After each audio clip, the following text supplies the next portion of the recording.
네, 성경이 술술, 믿음이 쑥쑥. 이제 구약이 다 마쳤고요. 오늘부터 신약으로 들어가겠습니다. 92번째, 92번째 시간을 함께 하도록 하겠습니다. 왕의 기름 부음이라는 제목으로 성경 말씀을 연구하도록 하겠습니다. 우리 지난 시간에 배운 것 잠시 좀 복습을 해드리면, 지난 시간에 우리가 아가서를 잠깐 공부하면서 섞인 포도주, 즉 혼합된 포도주와 섞인 것이 없는 포도주의 그 상황을 좀 살펴보았습니다. 구약 당시에는 다 포도주에 뭘 섞어 먹었다 그랬습니다. 그것은 하나님의 은혜를 표상한다고 말씀을 드렸고, 그래서 우리가 잘났기 때문에 구원받는 것이 아니라 하나님께서 우리에게 은혜를 주시고 그 은혜가 섞여 있는 언약 만찬을 먹을 때 우리의 구원이 이루어질 수 있다. 이렇게 설명을 드렸고요. 그 다음에 지혜로운 자와 구원받은 자, 마태복음 7장과 창세기 7장을 좀 비교해 보면서 정말로 지혜로운 자가 되기를 바란다 라는 말씀으로 지난 시간에 구약을 모두 마치게 되었습니다. 이제 신약으로 좀 넘어가 보도록 하겠는데요. 이 사복음서, 특별히 이제 신약의 첫 책이 사복음서인데요. 이 사복음서를 언약적 관점에서 좀 살펴보도록 하겠습니다.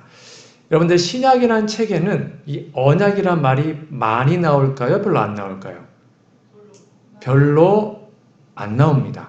구약에는 언약이 되게 많이 나왔거든요. 근데 신약 책에는 이 언약이란 단어가 33번밖에 나오지 않아요. 특별히 사복음서에는 5번밖에 나오지 않습니다.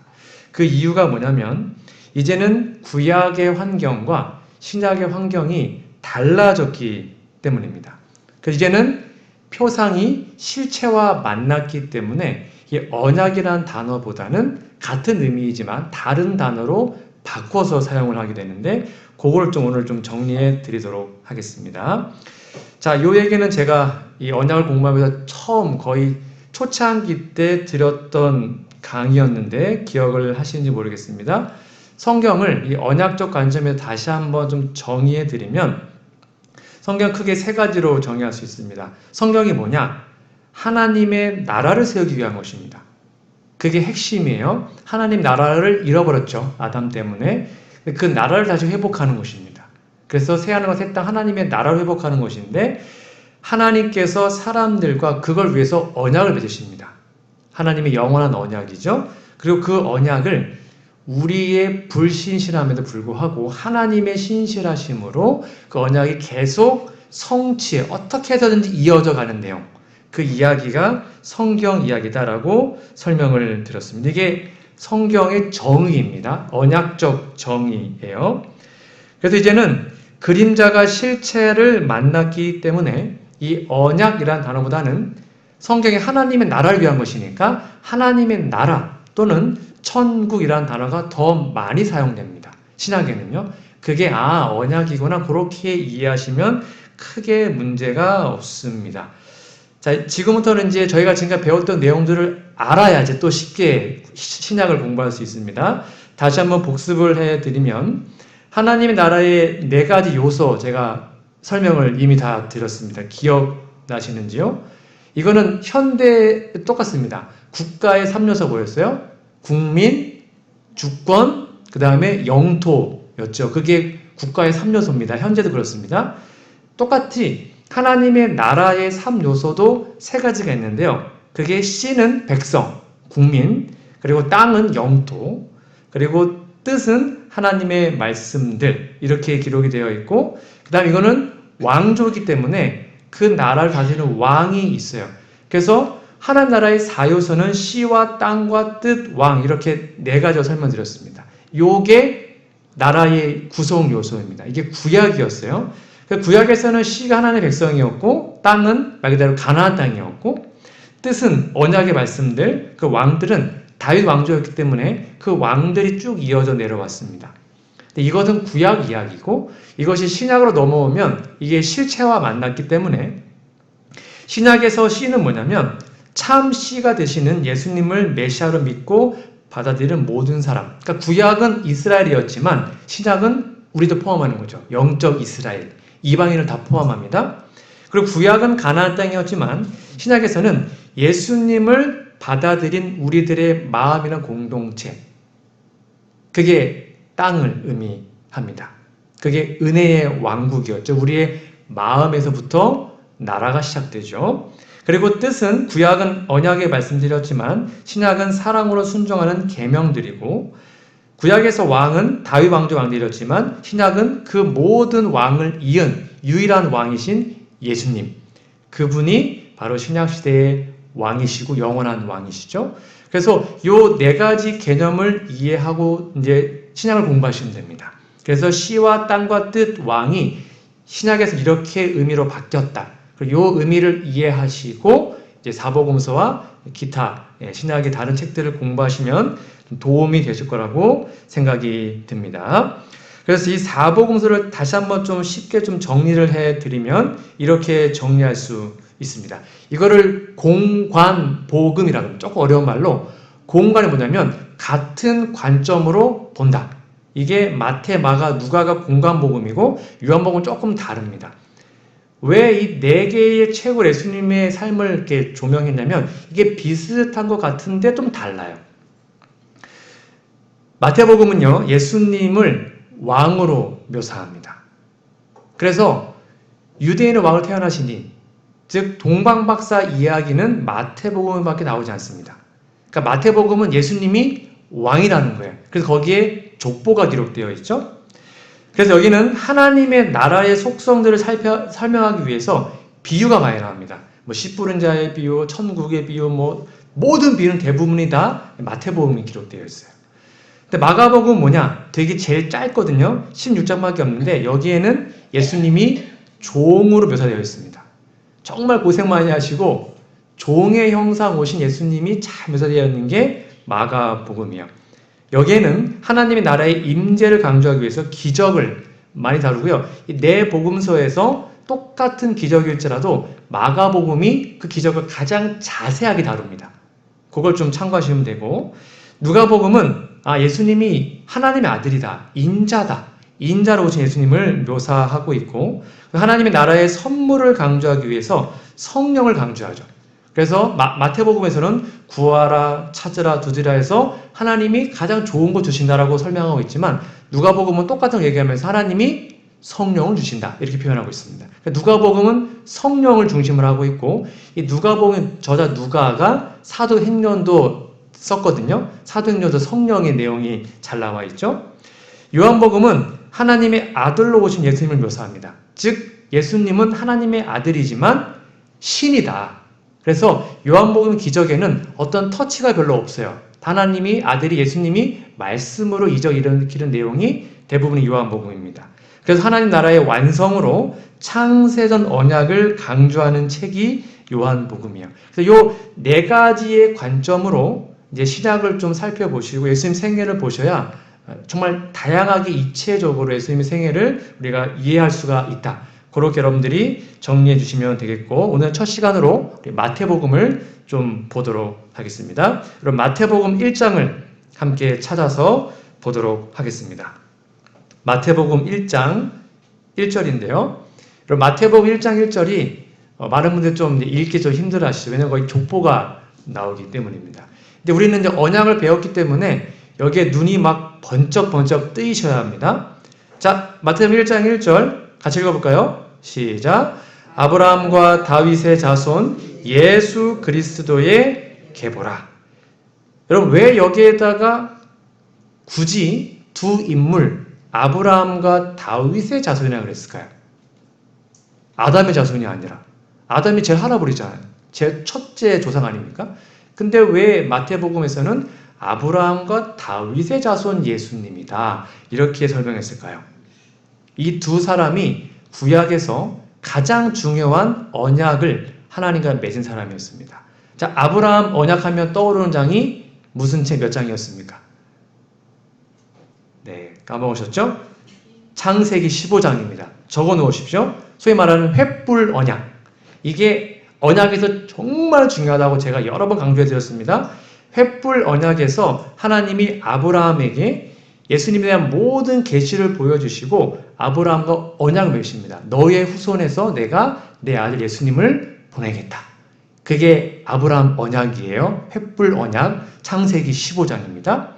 중요해요. 그래서 아브라함이 믿음의 조상이 된 겁니다. 다윗 언약 제가 여러 번 말씀드렸죠? 이게 어디 나옵니까? 사무엘하 7장에 나옵니다.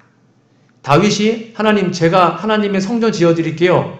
그래서 하나님께서 아니다. 내가 너의 나라를 지어줄게. 내가 너의 집을 세워줄게. 이게 다윗 언약의 핵심이라 그랬어요. 그래서 너의 후손에서 내가 내 아들을 보낼 거야. 다윗의 나라는 영원히 망하지 않아. 그래서 결국 다윗이 망했지만 예수님이 다윗의 왕위를 이었기 때문에 다윗의 나라는 망하지 않았어요. 영원한 나라가 되었죠. 그래서 아브라함과 다윗은 두 인물이 구약에서 언약의 핵심적 인물이에요. 그래서 마태복음에서는 아브라함과 다윗의 자손 예수님이다. 그래서 이 두 단어만 봐도 창세기 15장과 사무엘상 7장이 떠오르셔야 돼요. 그게 이제 언약을 배운 사람들이에요. 딱 떠오르면 이게 요 내용이구나. 그렇게 이해하시면 이제 마태복음 1장의 새로운 느낌으로 다가오실 겁니다. 이렇게 하나님께서는 아브라함과 다윗과 이 언약을 맺으신 다음에 새 언약의 성취자이신 누구요? 예수 그리스도를 아브라함과 다윗의 후손에서 보내신 겁니다. 그런데 구약의 옛 언약에도 왕이 있었습니다. 나름 잘했던 다윗도 왕이었고 솔로몬도 나름 통치를 잘했어요. 그런데 근본적인 죄의 문제를 해결하지 못했습니다. 수많은 왕들이 있었어요. 나름 열심히 뭔가를 했지만 정말로 중요한 죄를 극복하는 일에는 구약의 모든 왕들이 실패하게 됩니다. 그래서 하나님께서는 이제는 새로운 언약이 필요하다. 새 언약. 그래서 예수님을 마지막 다윗의 왕의 왕위로 계수하시죠. 여러분, 예레미야 31장 31절을 여기 앞에 있는데 요 옆에다가 누가복음 22장 20절을 좀 잘 적어 놓으시면 되겠습니다. 그 새 언약을 이어주는 다리와 같은 역할이 31장 34절에 나와 있는 말씀입니다. 모든 왕들, 아브라함과 다윗의 후손 예수님이 오셨는데요. 그 예수님이 새 언약의 핵심이란 말이에요. 근데 그 새 언약이 뭐냐? 예레미야가 말합니다. 여호와의 말씀이라 보라 날이 이르리니 내가 이스라엘 집과 유다 집에 새 언약을 맺는다 그랬는데요. 31장 34 이게 별표 100개짜리라 그랬습니다. 그들이 다시는 각기 이웃과 형제를 가리켜 이르기를 너는 여호와를 알라 하지 아니하리니 이는 작은 자로부터 큰 자까지 다 나를 알기 때문이라. 내가 그들의 악행을 사하고 다시는 그 죄를 기억하지 아니하리라. 그 위대했던 다윗 또는 아브라함, 솔로몬 그러한 놀라운 왕들과 선지자들도 결코 이루지 못한 게 죄의 문제였습니다. 그 죄 문제를 해결할 수 없었어요. 그 어떤 사람도. 근데 예수님은 새 언약의 보증인이기 때문에 하나님은 그분의 아들을 이 땅에 보내셨고 우리와 새 언약을 맺으세요. 근데 그 새 언약의 핵심이 뭐라고요? 악행을 사하고 다시는 우리의 죄를 기억하지 않는다. 우리의 모든 죄를 완벽하게 처리하겠다. 이게 새 언약의 핵심이에요. 그래서 예수님이요 누가복음 22장 20절에 저녁 먹은 후에 잔도 그와 같이 하여 이르시되 이 잔은 내 피로 세우는 어떤 언약이라고요? 새 언약이다. 이 말만 들으면 예레미야 30장이 떠올리셔야 돼요. 새 언약은 뭐예요? 우리의 죄를 다 없애고 전혀 기억하지 않는다. 완벽하게 처리한다. 이게 새 언약의 핵심이에요. 이것이 우리를 구원하는 유일한 방법입니다. 그래서 예수님이 우리의 중보자이시고 우리의 보증이시고 우리의 전부가 될 수 있는 거예요. 이러한 예수님이 마태복음 1장에서 아브라함과 다윗의 계보를 이어서 태어났으니 그분의 이름이 이런 이름이 될 수밖에 없는 것입니다. 마태복음 1장 20절, 21절 그렇게 누가 누구 낳고 쭉 계보를 이은 다음에 21절입니다. 아들을 낳으리니 이름을 예수라 해라. 이는 그가 자기 백성을 저희 죄에서 구원할 자이심이라. 왜요? 예수님이 새 언약의 보증인이기 때문입니다. 예수님이 태어났기 때문에 우리는 죄로부터 구원을 받고 이제는 우리의 모든 죄가 완벽하게 처리가 되는 거예요. 그 이유가 뭐냐? 23절입니다. 보라, 처녀가 잉태하여 아들을 낳을 것이요 그의 이름은 임마누엘이라 하리라 하셨으니 이를 번역한즉 하나님이 우리와 함께 계시다. 여러분, 하나님은 거룩한 분이기 때문에 죄인들과 함께 할 수 있어요, 없어요? 없어요. 원래는 하나님은 죄와 함께 할 수가 없어요. 근데 하나님이 우리와 함께 계신답니다. 그 말은 뭐냐면 우리의 죄가 완벽하게 해결되었다는 거예요. 우리의 죄가 해결되었기 때문에 함께 할 수가 있는 거예요. 그래서 예수님의 이름이 뭐라고요? 임마누엘이에요. 영원토록 우리와 함께하는 새 언약의 핵심인 거죠. 예수님은 이렇게 새 언약의 중보자로 보증인으로 아브라함과 다윗의 언약의 계보를 이어서 이 땅의 메시아로 탄생하십니다. 아브라함과 다윗 언약의 성취가 되는 것입니다. 창세기 15장에서 하나님이 아브라함과 횃불 언약을 맺은 다음에 말씀하시죠. 너의 후손이 약 한 400년 정도 애굽 땅에서 종살이를 할 거다. 그리고 약 430년, 400년 정도 후에 그들이 출애굽을 한다. 그렇죠? 그리고 출애굽을 해서 시내산에서 하나님 나라를 세우십니다. 그게 신의 언약이었고 마찬가지로 다윗 왕조가 유다 마지막 왕을 통해서 나라가 망하게 됩니다. 그게 말라기를 통해서 구약이 끝나게 되죠. 그래서 말라기 선지자부터 이제 신약의 첫 선지자 침례 요한까지 그거를 신약과 구약의 중간사라 그럽니다. 구약에 맞춰지고 신약이 처음 나올 때까지 약 400년 동안 하나님의 이상이 없습니다. 영감이 전혀 없었습니다. 그러다가 침례 요한이 딱 탄생하고 400년 만에 그 공백이 깨어지게 돼요. 왜요? 하나님은 여전히 이 언약을 기억하셨기 때문입니다. 그래서 누가복음 1장에서 이렇게 기록을 하고 있는 것입니다. 이게 지금 다 연결되어 있어요. 누가복음 1장에 그 사가랴 아시죠? 침례 요한의 아버지 이렇게 얘기합니다. 우리를 위하여 구원의 뿔을 그 종 다윗의 집에 일으키셨으니 여기 막 눈이 막 띄셔야 됩니다. 다윗의 집 하면 다윗 언약. 사무엘상 7장 바로바로 떠오르셔야 돼요. 이것은 주께서 예로부터 거룩한 선지자 입으로 말씀하신 바와 같이 우리 원수에게와 우리를 미워하는 모든 자의 손에서 구원하시는 일이라. 이게 새 언약이죠. 우리 조상을 긍휼히 여기시며 그 거룩한 언약을 기억하셔서 이게 뭐예요? 창세기 15장의 아브라함 언약이에요. 곧 우리 조상 아브라함에게 하신 맹세라. 여기 분명히 써있죠? 아브라함에게 하신 그 맹세를 하나님이 기억하셨다. 그래서 다윗의 집에 예수님을 보내셨다. 그게 바로 메시아다. 이렇게 지금 누가복음도 우리에게 설명하고 있어요. 그러니까 아브라함 언약과 다윗 언약을 절대 까먹으시면 안 돼요. 이 내용이 마태복음과 누가복음이 예수님 탄생에서 계속 강조됩니다. 즉 그들이 잘했기 때문이 아니에요. 그들이 뭐 잘났기 때문이 아니에요. 끊임없이 하나님을 반역하고 나라를 망하게 하고 하나님께 정말 속을 많이 썩겨드렸지만 하나님 언약하셨습니다. 내가 아브라함 후손에서 다윗의 집에 메시아를 보내겠다. 그 언약에 충실한 하나님이 그 언약을 기억하셔서 아브라함의 그 언약을 예수님을 통해서 이루어 주신 것입니다. 그래서 이렇게 설명하고 있습니다. 누가복음 1장 31절에서 33절입니다. 보라 내가 잉태하여 아들을 낳으리니 그 이름을 예수라 하라. 이게 이제 마리아한테 하신 말씀이죠. 그가 큰 자가 되고 지극히 높은 이의 아들이라 일컬어질 것이요 주 하나님께서 그 조상 다윗의 왕위를 그에게 주시니. 이게 왜요? 다윗 언약이니까.